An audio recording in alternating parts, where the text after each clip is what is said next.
En una pequeña y apacible localidad del sur de España arranca una historia indescriptible. Una historia que me ha llevado muy lejos y que quiero compartir con usted. Una historia, vaya por delante, cuyo final está aún por escribir. Acompáñeme y juzgue por sí mismo.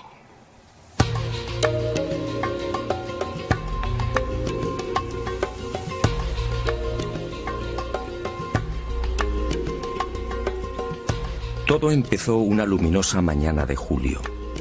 Dionisio Ávila es un hombre sencillo, muy querido y respetado por sus paisanos.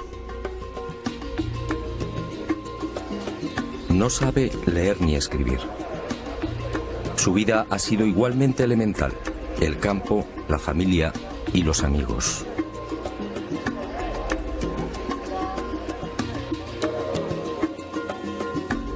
Hasta que un día surgió la sorpresa. Fue al mediodía de aquel 16 de julio de 1996. Siguiendo la costumbre, Dionisio emprendió su habitual paseo por las afueras del pueblo. Le acompañaba su fiel perra, Linda.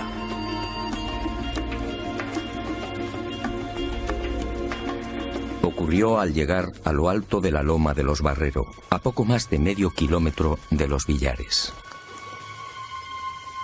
Linda se mostró inquieta. En el lugar se percibía un absoluto silencio. Al principio, desconcertado, el testigo no supo qué hacer. Linda había desaparecido. Pero Dionisio continuó observando. ¿Qué era aquello? Sobre el cerro, flotando a 30 o 40 centímetros del suelo, acababa de aparecer un extraño objeto. Medía 3 o 4 metros de diámetro y presentaba una cúpula en lo alto. Era brillante como el cristal. Por debajo se escuchaba un ruido sordo. Movido por la curiosidad e ignorante de la naturaleza de lo que tenía ante sí, Dionisio decidió caminar hacia el aparato. Lo rodeó despacio, observando atentamente. En la cúpula descubrió 6 ventanillas similares a los ojos de buey. El testigo estuvo muy cerca, quizá a medio metro de la nave. Tentado estuvo de tocarla, pero no se atrevió. Y de pronto, mientras caminaba alrededor del objeto, el desconcertado Ávila observó algo en un lateral de la brillante cúpula. Eran unos no menos extraños símbolos, algo que le recordó un emblema. Algo que Dionisio describió como palo, cero, palo. Sin terminar de comprender, finalizó la inspección y relativamente tranquilo se dirigió al pie de una encina con el propósito de descansar. Pero la singular aventura no había terminado. A los pocos instantes, cuando Dionisio Ávila se hallaba a 4 metros del resplandeciente objeto, volvió la cabeza y los vio. Eran 3 seres. Se encontraban de pie junto a la nave. Eran altos. Vestían unos buzos ajustados e igualmente resplandecientes. Sus ojos eran rasgados y los rostros muy hermosos. Estaban alineados e inmóviles con las miradas fijas en Dionisio. Fue entonces cuando empezó a sentir miedo. Súbitamente, sin que el testigo supiera de dónde partió, surgió en el aire una pequeña luz, lo que Dionisio definió como un lucerillo, algo similar a la luz de una bicicleta. El misterioso objeto fue a caer directamente a los pies del asombrado anciano. Ávila no lo dudó. Se agachó y tomó el pequeño objeto. Pero, oh sorpresa, el lucerillo ya no era una luz. Era una piedra. Una piedra esférica con la superficie grabada por unos enigmáticos símbolos. Y entre esos signos, algo que Dionisio ya había visto en la cúpula de la nave. Palo, cero, palo. Cuando nuestro hombre, atónito, acertó a levantar la vista de la piedra, allí, en la loma, no había nada. Seres y naves se habían esfumado, y presa de un pánico incontenible, terminó huyendo, refugiándose en su casa.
Ese mismo julio de 1996, el destino quiso que me encontrara en Egipto. Pero aquel no fue un viaje normal y corriente. Misteriosamente empujado por una serie de extrañísimas casualidades, me vi obligado a demorar la prevista ascensión al Sinaí, la montaña sagrada. Y mi esposa y yo decidimos relajarnos buceando en las cristalinas aguas del Mar Rojo.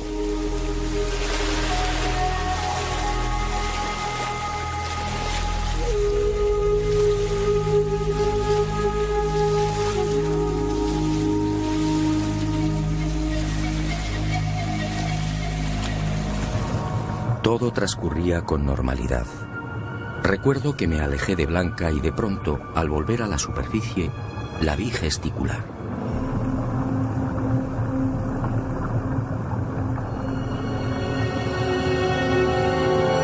Al llegar a su altura, el corazón me dio un vuelco. Sangraba abundantemente por su pierna izquierda. Al parecer, se había cortado con uno de los afilados corales. Y entre lágrimas fue a mostrarme una de las manos. Había perdido un anillo de oro. Al sentirse herida por el coral, instintivamente llevó su mano a la herida. Fue cuestión de segundos. Al sacar la mano del agua, el anillo de oro ya no estaba.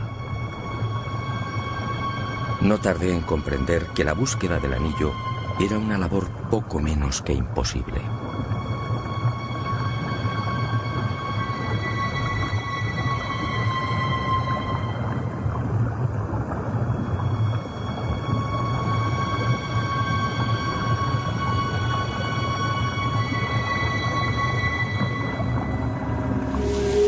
Y de pronto, sin saber cómo ni de dónde, se presentó ante nosotros un individuo joven.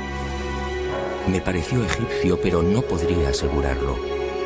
Y en inglés, con evidentes prisas, apremió a mi mujer para que saliera del agua. Es más, sin interesarse por la abundante sangre que manaba de la pierna, la tomó por la muñeca, arrastrándola hacia la orilla. A mí, sencillamente, me ignoró. Todo su afán era sacar a Blanca de la mar. ¿Pero por qué?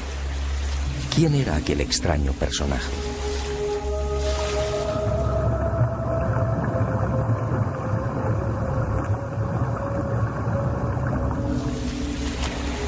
Las respuestas a estas interrogantes llegarían poco después. Los vi alejarse e incomprensiblemente, en lugar de seguirlos e interesarme por la salud de Blanca, di media vuelta. Y movido por una fuerza que no he conseguido explicar, me sumergí a la búsqueda del pequeño tesoro.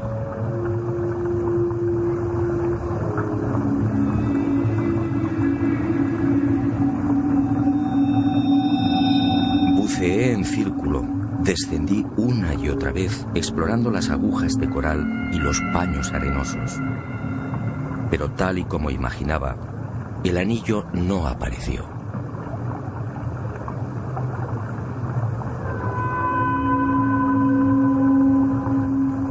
Una hora más tarde, el frío, el cansancio y la lógica decepción me obligaron a desistir. E inicié el regreso hacia la costa. Pero impulsado por un último afán, seguí buceando hasta casi rozar los corales con el pecho.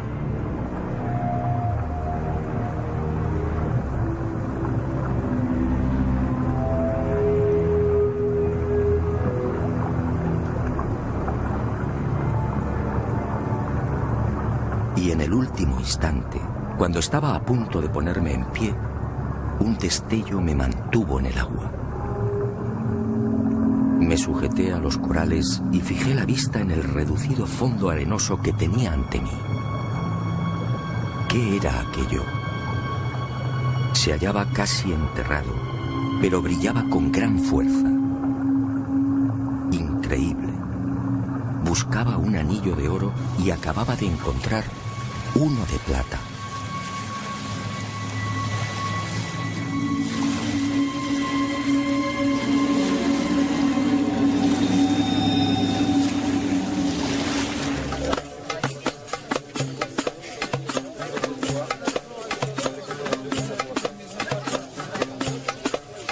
Y extrañamente feliz, coloqué el anillo de plata en el dedo de mi mujer.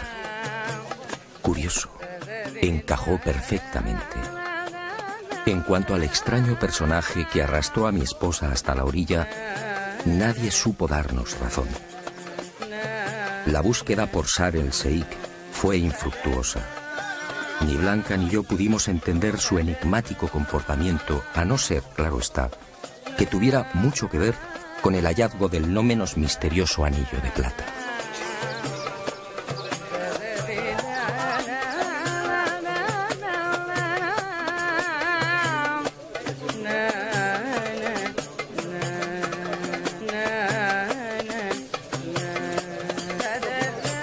Y otro tanto sucedió con el hipotético propietario del anillo. Todas las gestiones resultaron inútiles. Nadie lo reclamó. Nadie lo había extraviado. Parecía como si lo hubieran depositado en el fondo del Mar Rojo para que yo lo encontrara. Algún tiempo después, al descubrir las singulares propiedades del anillo, me ratifiqué en esta cada vez más sólida sospecha. Pero no adelantemos acontecimientos. En esta mágica historia conviene caminar despacio, paso a paso. Fue en ese mismo verano, a mi regreso a España, cuando supe del incidente en Los Villares. Estudié muy a fondo el testimonio de Dionisio Ávila y también los grabados de la pequeña piedra esférica, y sinceramente quedé desconcertado. Palo, cero palo en la cúpula de la nave, en el lucerillo y también en el anillo encontrado en la mar, al sur de la península del Sinaí. Y todo en el estrecho margen de 9 días. ¿Casualidad? Lo dudo.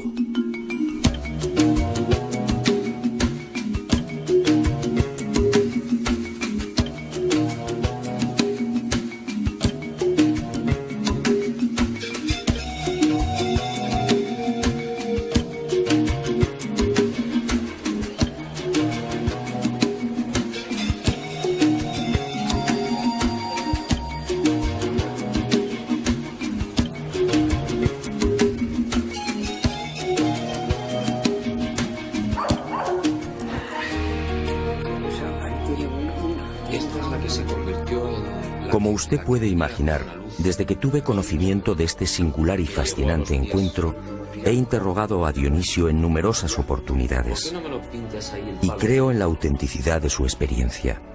Pues bien, cada vez que lo he visitado, además de rogarle que relatara una vez más su desconcertante aventura, le he pedido que volviera a dibujar los símbolos que descubrió en la nave. Hoy, abusando de su amabilidad, vuelvo a rogarle que dibuje de nuevo lo que él consideró un emblema.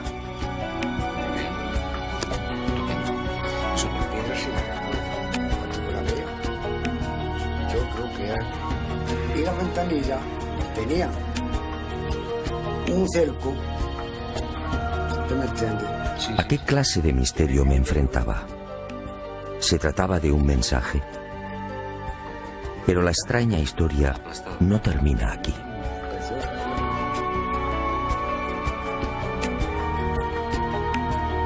Naturalmente, mis primeros movimientos tuvieron como objetivo el análisis de la misteriosa piedra grabada y también del anillo. No hubo grandes sorpresas. Los geólogos coincidieron. El lucerillo era una concreción de varita, un material común en la región de los Villares. Una piedra con una dureza aproximada de 3 a 3.5 en la escala de Mohs, es decir, un material blando y por tanto fácil de trabajar. Se apreciaron igualmente dos fases bien diferenciadas en la elaboración de los grabados, una reciente y otra mucho más antigua. Por último, uno de los detalles que más sorprendió a los estudiosos fue la extraordinaria circularidad de uno de los grabados: los círculos concéntricos. Las medidas efectuadas con un programa de tratamiento de imagen arrojaron una casi perfecta circularidad con desviaciones inferiores al 1%. En definitiva, según los científicos, esta piedra es un material habitual en la zona donde fue encontrada. En cuanto a los símbolos, podrían haber sido hechos por una mano humana. Sin embargo, sigo creyendo en el testimonio de Dionisio Ávila. ¿Por qué inventar una historia tan absurda? Y sobre todo, ¿cómo explicar la increíble coincidencia con los símbolos del anillo?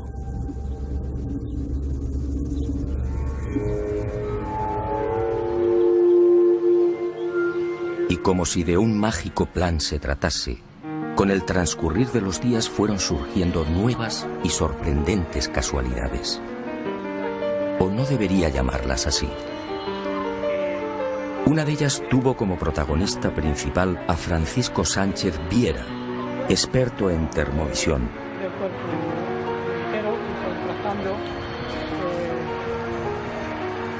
Un sistema especializado en la medición y fotografía de la temperatura de las líneas eléctricas y en general de cualquier cuerpo.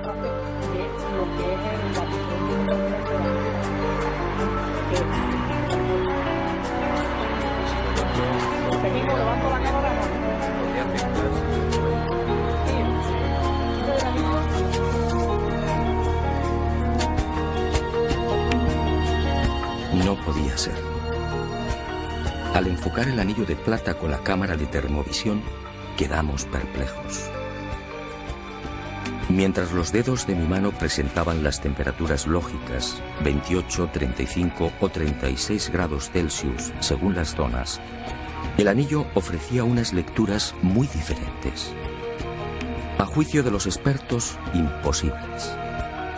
Algunas de las secciones del anillo se encontraban a 7 grados, otras a 10, algunas incluso a 5 grados Celsius. Imposible. Ningún anillo colocado en un dedo podría descender a temperaturas tan bajas. Y mucho menos cuando la temperatura ambiente en esos momentos era de 18 grados. Pero lo más increíble es que a pesar de las lecturas tan bajas, el anillo al tacto se presentaba caliente. ¿Qué clase de anillo había encontrado en el Mar Rojo?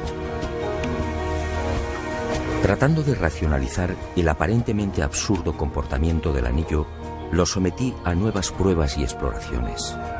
Más sorpresas. Al retirarlo del dedo, los termogramas arrojaron un espectáculo desconcertante. El anillo aparecía rodeado de una especie de halo blanco, una luz que no es visible a simple vista. ¿De dónde procedía esa energía?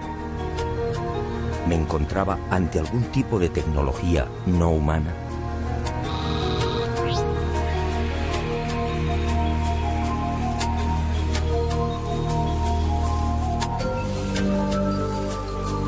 Solo había un medio para salir de la irritante duda. Y así lo hice. El anillo fue depositado esta vez en los laboratorios del Instituto de Ciencia de Materiales, dependiente del Consejo Superior de Investigaciones Científicas de España. Y fue sometido a nuevas pruebas explorando sobre todo su naturaleza interna. El microscopio electrónico fue implacable.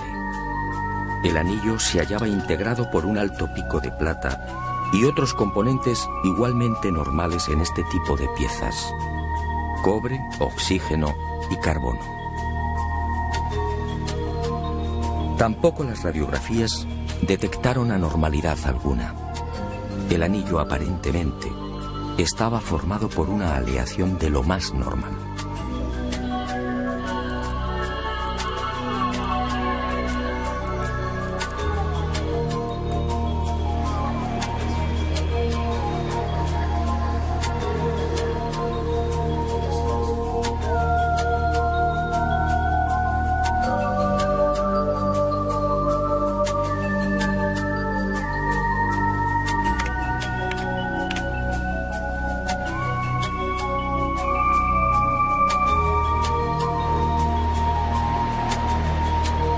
Pero las sorpresas no terminaron ahí. Algunos de los especialistas que habían conocido la piedra esférica de los billares lo apuntaron en varias ocasiones. Aquellos símbolos guardaban gran semejanza con el alfabeto bereber, una lengua casi desconocida y que todavía se habla en el Sáhara. En una de mis pesquisas, mientras interrogaba a toda suerte de expertos en bereber, fui a tropezar con la imagen de una estela de piedra. Y en ella, entre otros signos, descubrí los ya familiares palo, cero, palo. ¿De nuevo la casualidad? No, por supuesto. Y en esos instantes supe que iba por el buen camino.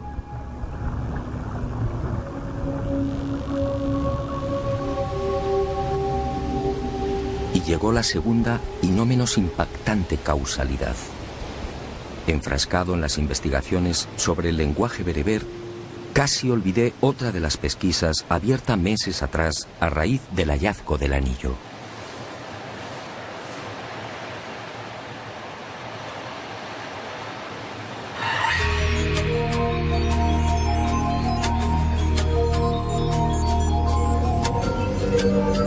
Desde el primer momento, cuantos llegaron a contemplar dicho anillo se mostraron de acuerdo. Los símbolos que lo adornan podían ser interpretados como un lenguaje binario, en este caso integrado por 9 unos y 9 ceros, 9 palos y 9 ceros. Y durante meses expertos en computación se afanaron por desentrañar aquel enésimo enigma. Los esfuerzos fueron inútiles. De la secuencia en cuestión solo se obtenían largas series de números sin orden ni sentido. Hasta que uno de estos especialistas, oficial de la Armada Española, tuvo una genial intuición. Una de aquellas endiabladas secuencias numéricas podía reducirse a unas coordenadas geográficas. La nueva y decisiva sorpresa estaba al caer. Cuando las coordenadas en cuestión fueron trasladadas a las cartas, el punto que apareció en el mapa me dejó perplejo. Tassili, una región al sur de Argelia, una región en la que se habla y escribe bereber. ¿Casualidad? Sinceramente lo dudo. Y a mi memoria llegaron viejas imágenes. ¿No era este el desierto en el que el célebre geógrafo, arqueólogo y paleontólogo Henry Lott había catalogado miles de pinturas rupestres? ¿No era este el lugar en el que fueron pintados extraños seres con escafandras y trajes espaciales? Y un presentimiento terminó echando raíces en mi aturdido corazón. Prudentemente, antes de adentrarme en el desierto argelino, estudié de nuevo las informaciones de Lott y de otros exploradores franceses. Y al consultar a la Universidad de Argel me advirtieron: Muchas de las 50.000 pinturas existentes en Tassili se hallan destruidas o semidestruidas. Las diferentes expediciones francesas al Sáhara, en especial las de Lot, las habían arruinado. La técnica del calco directo sobre dichas pinturas rupestres fue una catástrofe. Pero quedaba una posibilidad.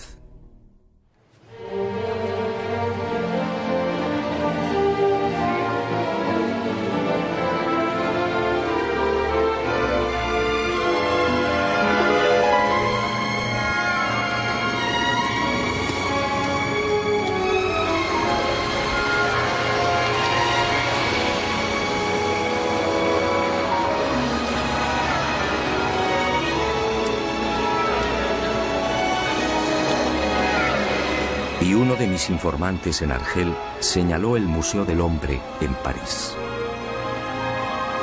Allí en los sótanos, casi en secreto, se conservan las copias de muchas de las pinturas de Tassili, tal y como eran antes de ser pulverizadas por Lot y su gente. Y el destino, una vez más, fue benevolente con este viejo soñador. Por primera vez, unas cámaras de televisión lograban penetrar en los sótanos del Museo del Hombre, confirmando las sospechas de la Universidad de Argel. Más de 2000 calcos, en efecto, permanecen en el olvido, amenazados por las ratas y la suciedad. Y Planeta Encantado los filmó en exclusiva. Aquello, sin embargo, no fue suficiente. Algo seguía empujándome hacia el corazón de Argelia. Tenía que pisar el Tassili.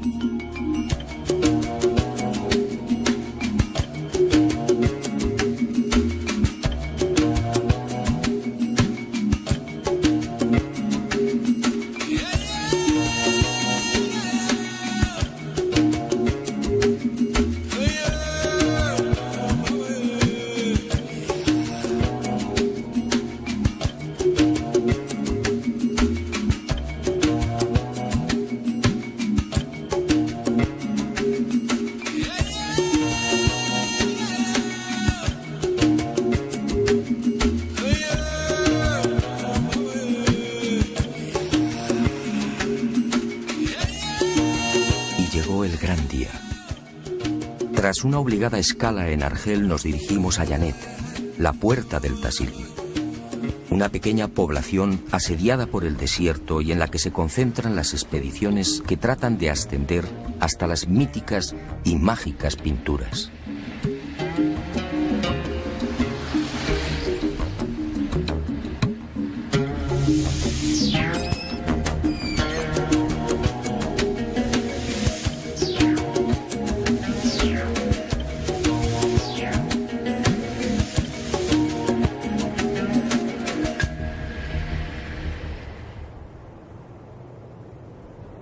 Obligado en el que se contratan guías, porteadores, provisiones, agua y caballerías.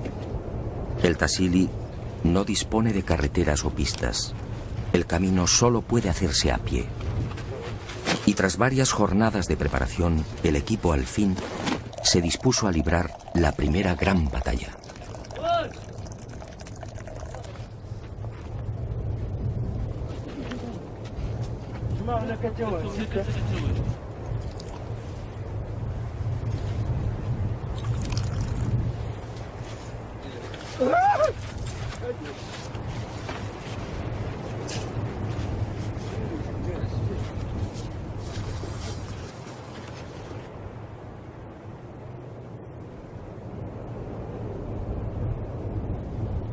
Nuestro objetivo se encontraba a 1800 metros en la calcinada meseta de Yabaren, en pleno corazón del Tassili.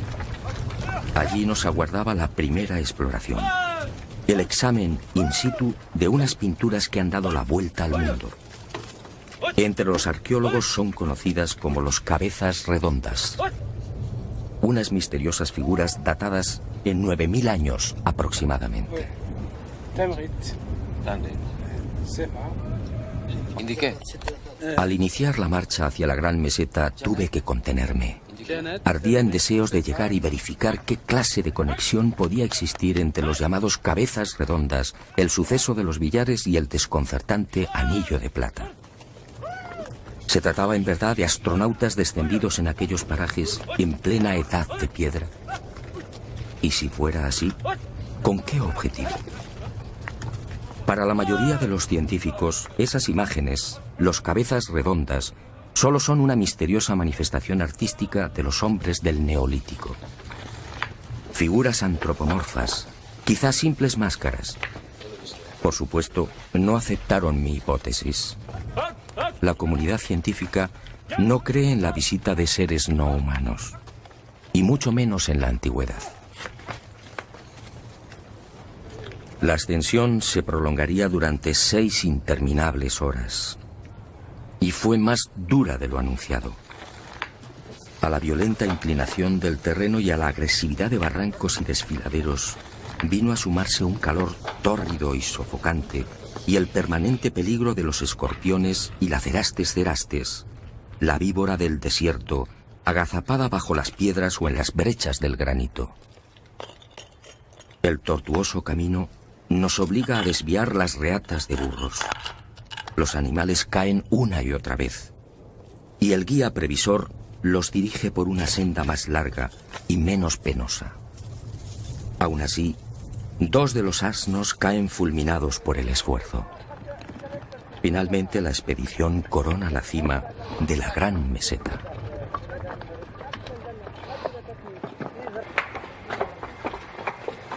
Tras unos minutos de obligado descanso, reanudamos la marcha por el solitario y abrasador desierto de piedra. Al frente marcha Barca Ayub, el guía proporcionado por el Parque Nacional de Tassili y nieto de Yebrín, el tuareg que condujo a Henry Lot por estas mismas tierras. Toda una leyenda. Y conforme nos aproximamos a los abrigos rocosos, mi corazón se acelera. Yebaren, en el idioma bereber, en la lengua de los tuareg, significa los gigantes. ¿Por qué? Muy pronto lo averiguaría. Lo que no podía imaginar en esos tensos momentos es que Lot se quedó corto, muy corto en las imágenes que acertó a divulgar.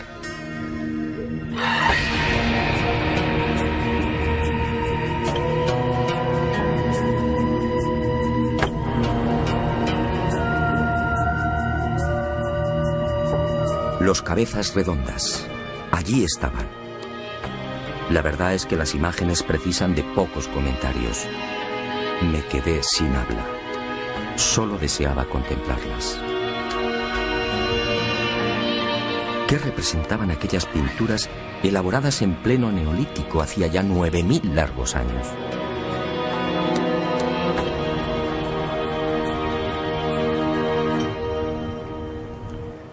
A partir de aquí, nuestra expedición al Sáhara se convertiría en una borrachera de imágenes. Es mucho lo que quiero mostrarle, pero antes permítame que me detenga en un detalle de especial importancia para comprender mejor lo que ocurrió en este lugar en la noche de los tiempos.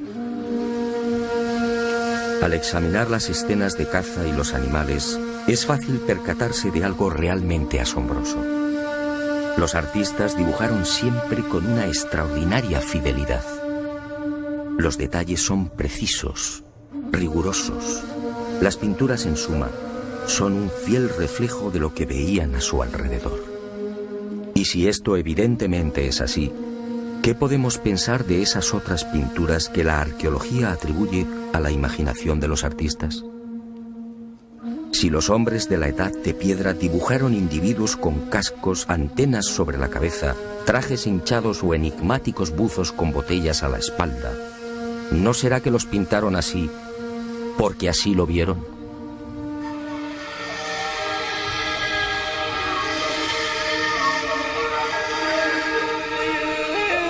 Hecha esta importantísima precisión, prosigamos con nuestros descubrimientos. ¿Por qué manos de 4 dedos? Observe la unión de la escafandra con el resto del traje. ¿Por qué el pintor se molestó en dejar perfectamente trazadas las arrugas? ¿Qué tribu en aquel tiempo utilizaba trajes de una pieza y con botas? ¿Qué significan esos enigmáticos dibujos sobre las escafandras? ¿Se trata de algún tipo de antena? ¿Un sistema de comunicación con las naves o entre los seres que descendieron a tierra? Yo diría que sí. Así pudieron captarlo los habitantes de Yavaren, y así lo plasmaron en las paredes. ¿Y qué decir del objeto representado junto a este nuevo astronauta? ¿Pura imaginación del artista o el vivo retrato de una nave que lo acompaña en su descenso a tierra? Fíjese en la línea clara y contundente que marca la separación entre el casco y el traje. ¿Estamos ahora ante algún tipo de medusa como pretenden los arqueólogos? ¿Una medusa a 1800 metros sobre el nivel del mar y a casi 2000 kilómetros de la costa más cercana? No, mi teoría es otra. Alguien, hace 9000 años, observó un objeto similar a este. Una nave no humana en pleno ascenso o descenso. Y el artista la inmortalizó, dibujando incluso el posible sistema de propulsión. En cuanto a los objetos con dos patas abundantísimos entre los miles de pinturas del Tassili, mi hipótesis es la misma. Objetos posados en el suelo, mostrando los trenes de aterrizaje. Y entre tantas pinturas, algo que nos llamó poderosamente la atención. Unos círculos coloreados en rojo y blanco, dispersos aquí y allá, y con un diámetro siempre idéntico, 18 centímetros.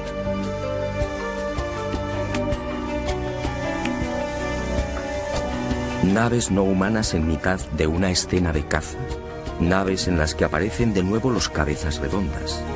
¿A qué se debe el extraordinario parecido de estos cascos o escafandras con los que ya hemos observado? ¿Vigilaban de cerca las actividades del hombre neolítico? Y un detalle muy significativo. ¿Por qué el artista se recreó en uno de los extremos de la media luna, dibujando esos pequeños trazos? ¿Quiso dejar constancia de algún tipo de iluminación? Hoy lo sabemos, son miles los casos investigados en los que estos objetos no humanos se aproximan y parecen observar a los testigos. Naves que espían todos nuestros movimientos. ¿Por qué no iban a hacerlo hace 9000 años? La expedición prosigue por el desolado y abrupto desierto. Cada jornada exige un nuevo esfuerzo, entre 10 y 15 kilómetros para alcanzar la siguiente estación pictórica. Y siempre a pie. A la meseta del Tassili no llegan los 4x4.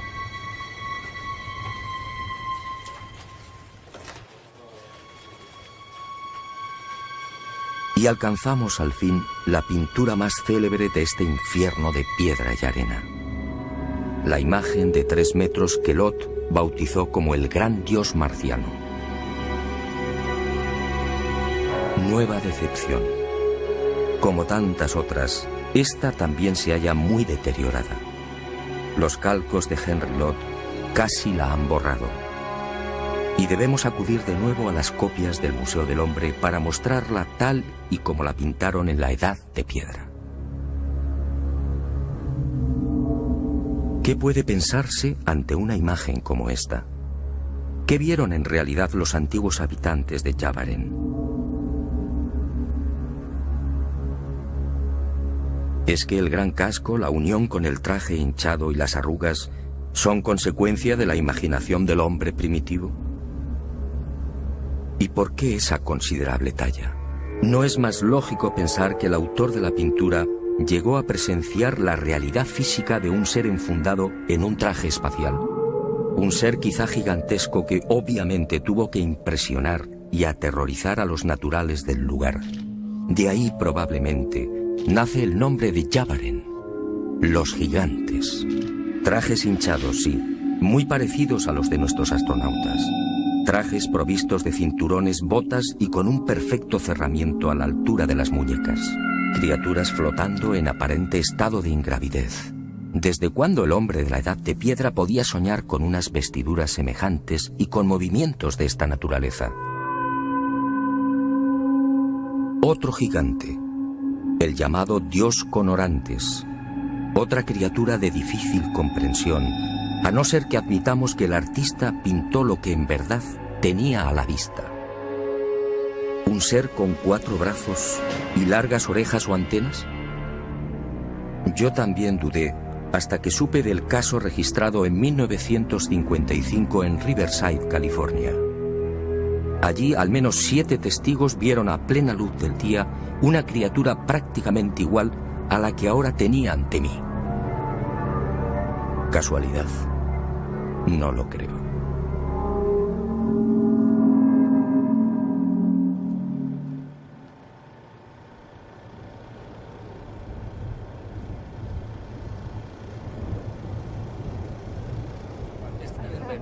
Eso se pone encima de la mesa y queda...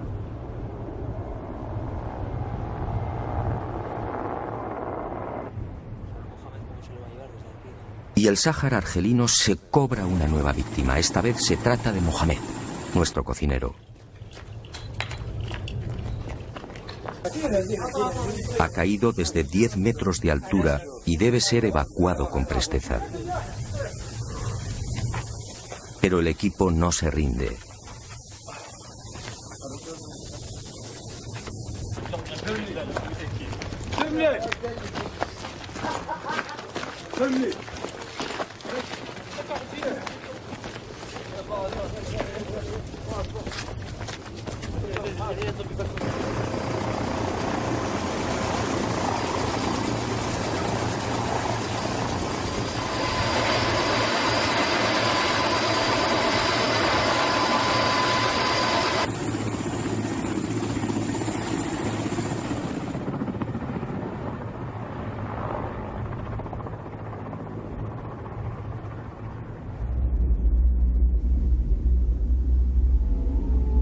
Las extrañas imágenes encontradas en Tassili no tendrían fin. Henry Lott, como decía, solo mostró al mundo una pequeña parte de lo que encierra esta fascinante capilla sistina de la Edad de Piedra. Seres monstruosos persiguiendo a humanos. Criaturas de inmensos ojos, similares a los tripulantes reportados en la actualidad. Buzos con botellas a la espalda, cinturones y botas altas. Individuos con enormes pies o con aletas. Pantalones y zapatos hace 9000 años. Hombres con patas de cabra. Decenas de nuevos objetos posados en tierra. Una nave con su tren de aterrizaje y una treintena de luces pintadas a su alrededor.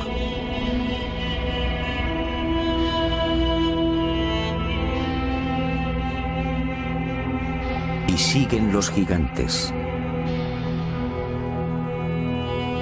¿Se trata de un ser humano? Otra criatura de enorme cráneo se presenta fundida con la imagen de un objeto circular al que el pintor ha dotado de una serie de largos apéndices. Como en escenas anteriores, estos trazos solo pueden indicar luz o sensación de movimiento.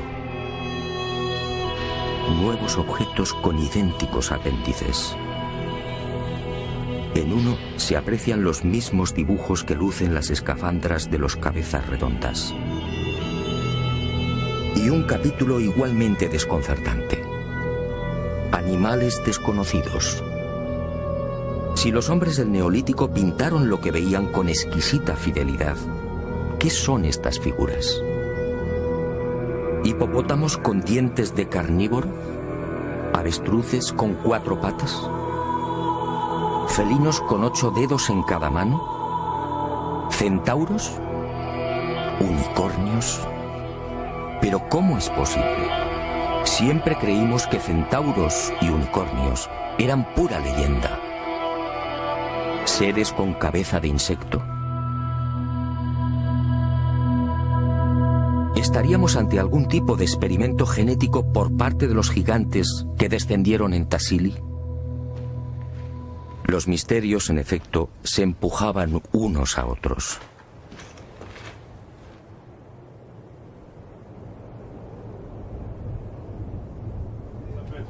De la vida cotidiana, parece que son más antiguas.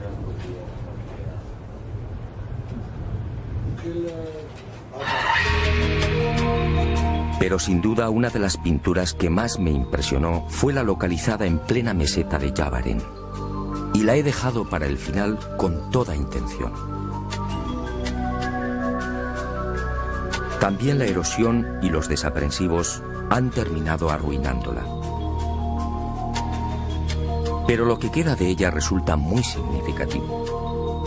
No conocemos su antigüedad con exactitud, pero según las modernas técnicas basadas en espectrómetros de aceleración de masas, utilizadas en pinturas de la misma etapa, esta que usted contempla podría remontarse a 8.000 o 9.000 años. Quizá más. Para su mejor y más rápida comprensión, hemos elaborado unos dibujos gemelos a los que aparece en la roca. ¿Y qué vemos?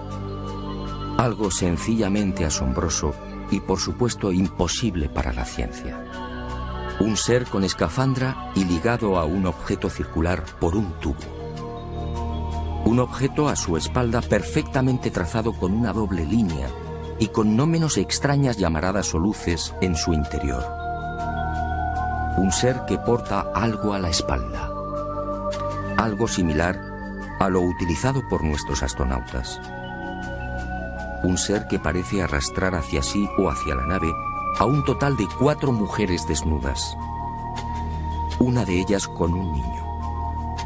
4 mujeres de claro perfil negroide. La pintura no precisa muchos comentarios.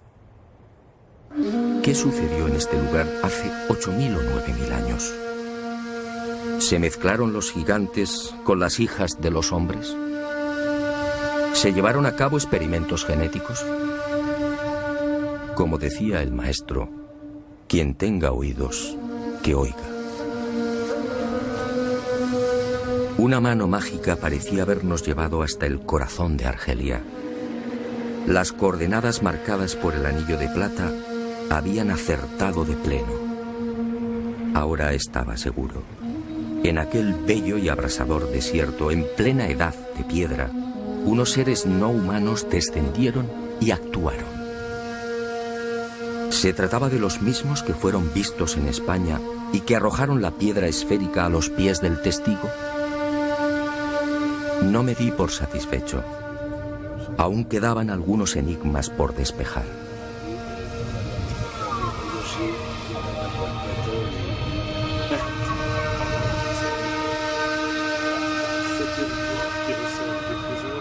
¿Qué mensaje encerraban los símbolos grabados en el lucerillo? ¿Qué relación guardaban con el Sáhara? ¿Qué había detrás de aquella fascinante historia? La aventura, en efecto, apenas había comenzado.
Esta es la que se convirtió en... Como usted puede imaginar, desde que tuve conocimiento de este singular y fascinante encuentro, he interrogado a Dionisio en numerosas oportunidades y creo en la autenticidad de su experiencia. Pues bien, cada vez que lo he visitado, además de rogarle que relatara una vez más su desconcertante aventura, le he pedido que volviera a dibujar los símbolos que descubrió en la nave. Hoy, abusando de su amabilidad, vuelvo a rogarle que dibuje de nuevo lo que él consideró un emblema.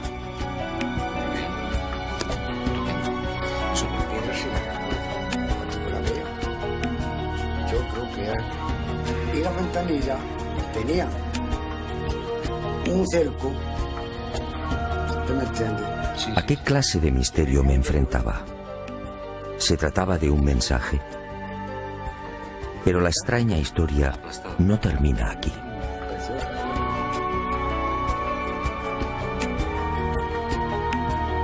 Naturalmente, mis primeros movimientos tuvieron como objetivo el análisis de la misteriosa piedra grabada y también del anillo.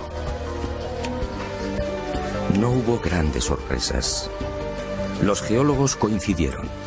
El lucerillo era una concreción de varita, un material común en la región de los Villares. Una piedra con una dureza aproximada de 3 a 3.5 en la escala de Mohs, es decir, un material blando y por tanto fácil de trabajar.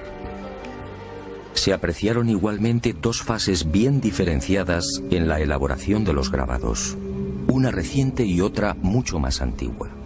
Por último, uno de los detalles que más sorprendió a los estudiosos fue la extraordinaria circularidad de uno de los grabados, los círculos concéntricos. Las medidas efectuadas con un programa de tratamiento de imagen arrojaron una casi perfecta circularidad con desviaciones inferiores al 1%. En definitiva, según los científicos, esta piedra es un material habitual en la zona donde fue encontrada. En cuanto a los símbolos, podrían haber sido hechos por una mano humana. Sin embargo, sigo creyendo en el testimonio de Dionisio Ávila. ¿Por qué inventar una historia tan absurda? Y sobre todo, ¿cómo explicar la increíble coincidencia con los símbolos del anillo?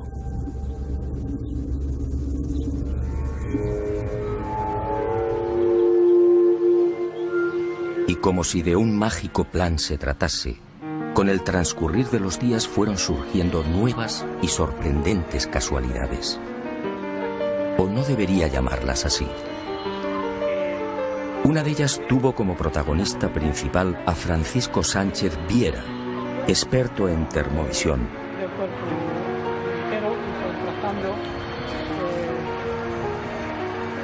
Un sistema especializado en la medición y fotografía de la temperatura de las líneas eléctricas y en general de cualquier cuerpo.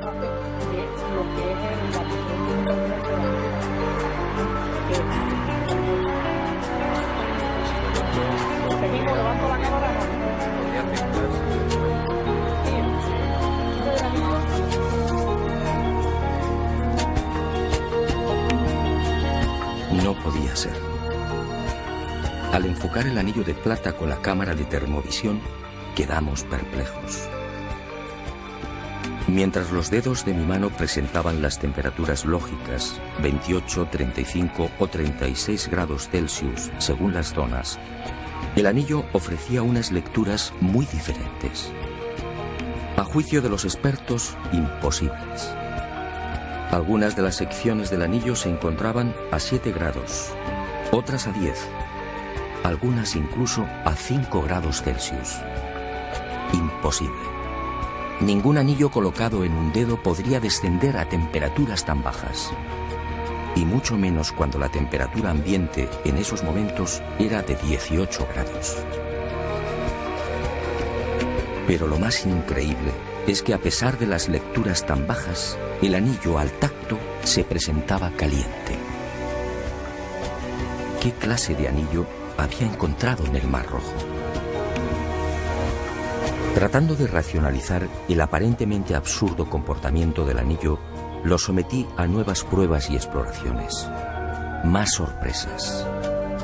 Al retirarlo del dedo, los termogramas arrojaron un espectáculo desconcertante. El anillo aparecía rodeado de una especie de halo blanco, una luz que no es visible a simple vista. ¿De dónde procedía esa energía? ¿Me encontraba ante algún tipo de tecnología no humana?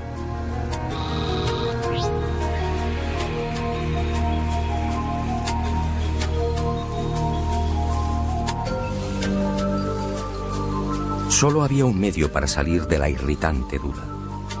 Y así lo hice. El anillo fue depositado esta vez en los laboratorios del Instituto de Ciencia de Materiales, dependiente del Consejo Superior de Investigaciones Científicas de España.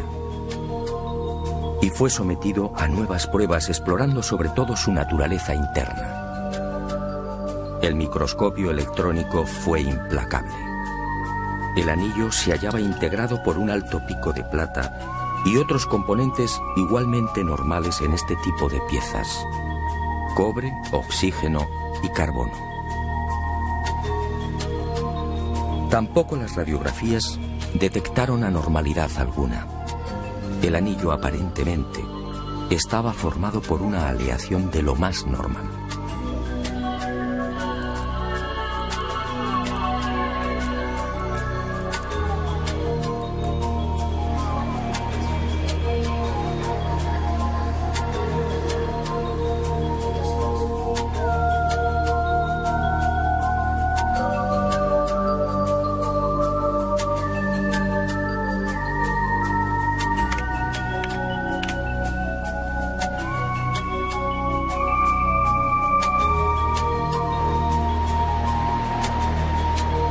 Pero las sorpresas no terminaron ahí. Algunos de los especialistas que habían conocido la piedra esférica de los billares lo apuntaron en varias ocasiones. Aquellos símbolos guardaban gran semejanza con el alfabeto bereber, una lengua casi desconocida y que todavía se habla en el Sáhara. En una de mis pesquisas, mientras interrogaba a toda suerte de expertos en bereber, fui a tropezar con la imagen de una estela de piedra. Y en ella, entre otros signos, descubrí los ya familiares palo, cero, palo. ¿De nuevo la casualidad? No, por supuesto.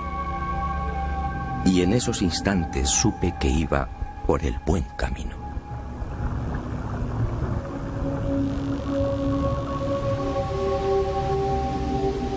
Y llegó la segunda y no menos impactante causalidad. Enfrascado en las investigaciones sobre el lenguaje bereber, casi olvidé otra de las pesquisas abierta meses atrás a raíz del hallazgo del anillo.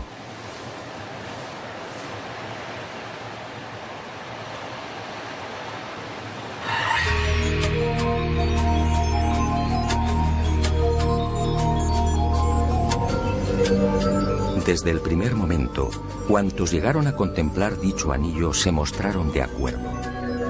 Los símbolos que lo adornan podían ser interpretados como un lenguaje binario, en este caso integrado por 9 unos y 9 ceros, 9 palos y 9 ceros. Y durante meses expertos en computación se afanaron por desentrañar aquel enésimo enigma. Los esfuerzos fueron inútiles. De la secuencia en cuestión solo se obtenían largas series de números sin orden ni sentido. Hasta que uno de estos especialistas, oficial de la Armada Española, tuvo una genial intuición. Una de aquellas endiabladas secuencias numéricas podía reducir.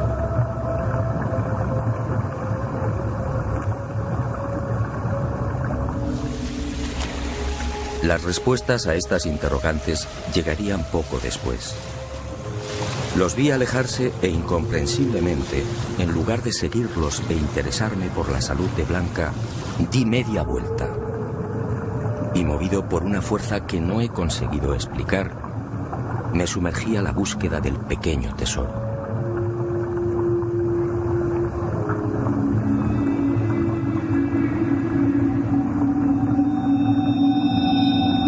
Buceé en círculo, descendí una y otra vez explorando las agujas de coral y los paños arenosos. Pero tal y como imaginaba, el anillo no apareció.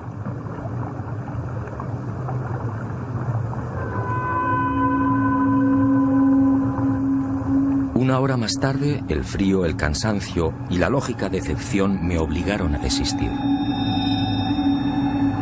E inicié el regreso hacia la costa.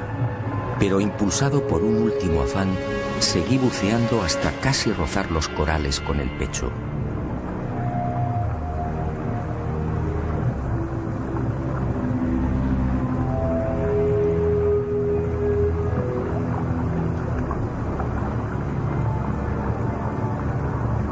Y en el último instante, cuando estaba a punto de ponerme en pie, un destello me mantuvo en el agua. Me sujeté a los corales y fijé la vista en el reducido fondo arenoso que tenía ante mí. ¿Qué era aquello? Se hallaba casi enterrado, pero brillaba con gran fuerza. Increíble. Buscaba un anillo de oro y acababa de encontrar uno de plata.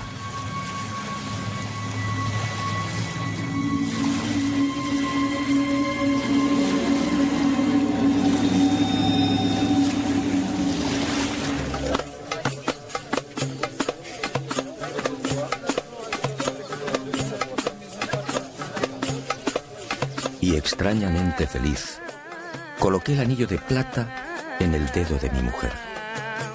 Curioso, encajó perfectamente. En cuanto al extraño personaje que arrastró a mi esposa hasta la orilla, nadie supo darnos razón. La búsqueda por Sar el Sheikh fue infructuosa. Ni Blanca ni yo pudimos entender su enigmático comportamiento, a no ser, claro está, que tuviera mucho que ver con el hallazgo del no menos misterioso anillo de plata.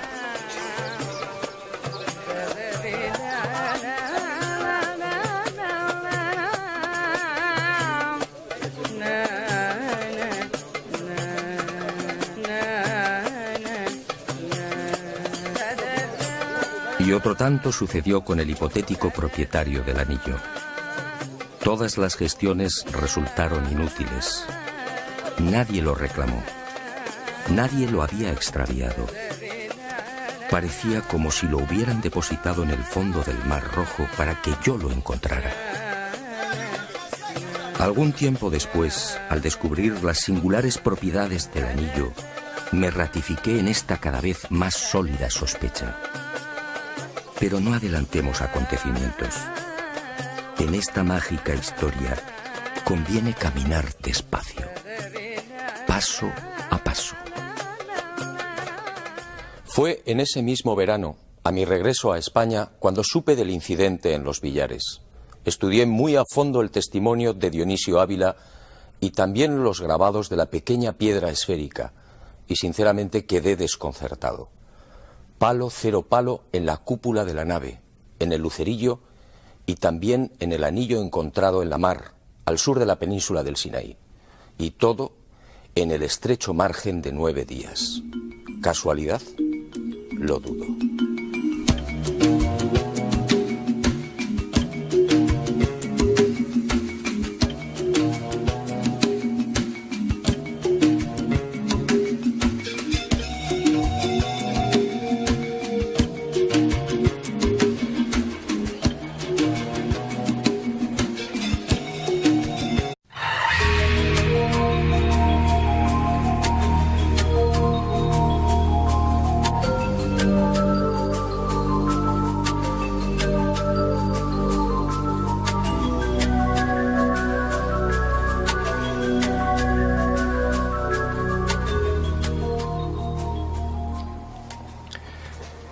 En una pequeña y apacible localidad del sur de España arranca una historia indescriptible. Una historia que me ha llevado muy lejos y que quiero compartir con usted. Una historia, vaya por delante, cuyo final está aún por escribir. Acompáñeme y juzgue por sí mismo.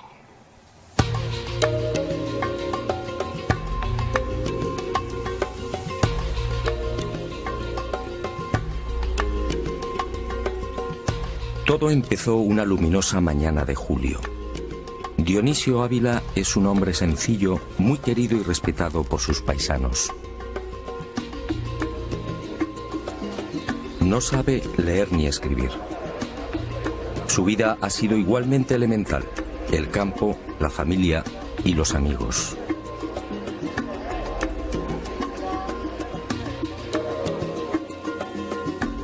Hasta que un día surgió la sorpresa. Fue al mediodía de aquel 16 de julio de 1996. Siguiendo la costumbre, Dionisio emprendió su habitual paseo por las afueras del pueblo. Le acompañaba su fiel perra, Linda.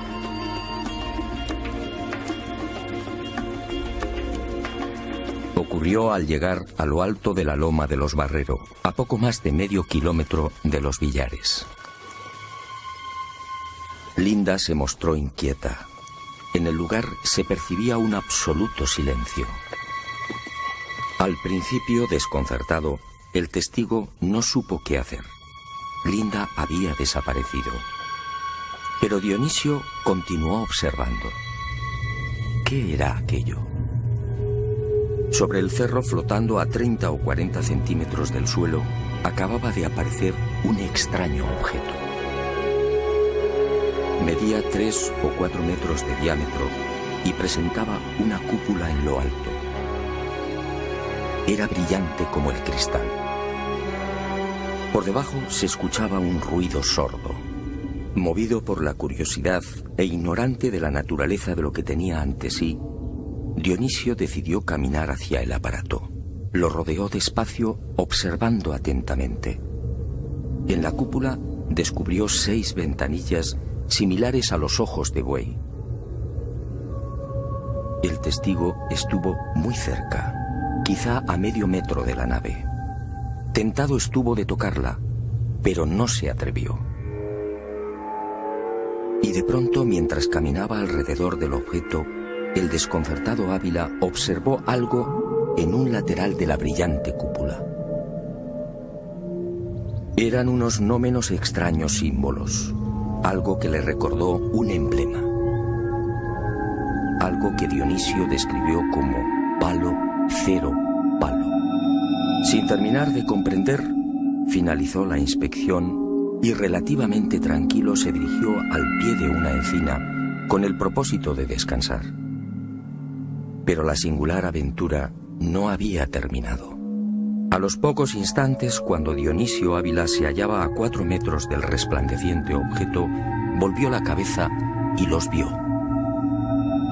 Eran 3 seres. Se encontraban de pie junto a la nave. Eran altos. Vestían unos buzos ajustados e igualmente resplandecientes. Sus ojos eran rasgados y los rostros muy hermosos. Estaban alineados e inmóviles con las miradas fijas en Dionisio. Fue entonces cuando empezó a sentir miedo. Súbitamente, sin que el testigo supiera de dónde partió, surgió en el aire una pequeña luz, lo que Dionisio definió como un lucerillo, algo similar a la luz de una bicicleta. El misterioso objeto fue a caer directamente a los pies del asombrado anciano. Ávila no lo dudó. Se agachó y tomó el pequeño objeto. Pero, oh sorpresa, el lucerillo ya no era una luz. Era una piedra. Una piedra esférica con la superficie grabada por unos enigmáticos símbolos. Y entre esos signos, algo que Dionisio ya había visto en la cúpula de la nave. Palo, cero, palo. Cuando nuestro hombre, atónito, acertó a levantar la vista de la piedra, allí, en la loma, no había nada. Seres y naves se habían esfumado, y presa de un pánico incontenible, terminó huyendo, refugiándose en su casa.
Ese mismo julio de 1996, el destino quiso que me encontrara en Egipto. Pero aquel no fue un viaje normal y corriente. Misteriosamente empujado por una serie de extrañísimas casualidades, me vi obligado a demorar la prevista ascensión al Sinaí, la montaña sagrada. Y mi esposa y yo decidimos relajarnos buceando en las cristalinas aguas del Mar Rojo.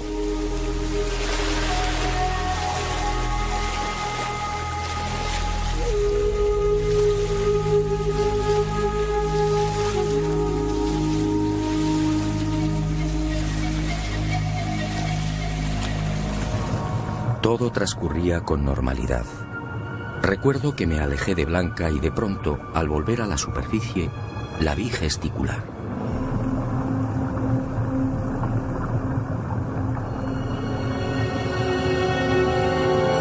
Al llegar a su altura, el corazón me dio un vuelco. Sangraba abundantemente por su pierna izquierda. Al parecer, se había cortado con uno de los afilados corales. Y entre lágrimas fue a mostrarme una de las manos. Había perdido un anillo de oro.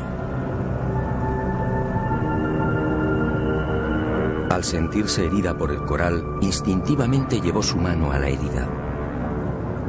Fue cuestión de segundos. Al sacar la mano del agua, el anillo de oro ya no estaba. No tardé en comprender que la búsqueda del anillo era una labor poco menos que imposible.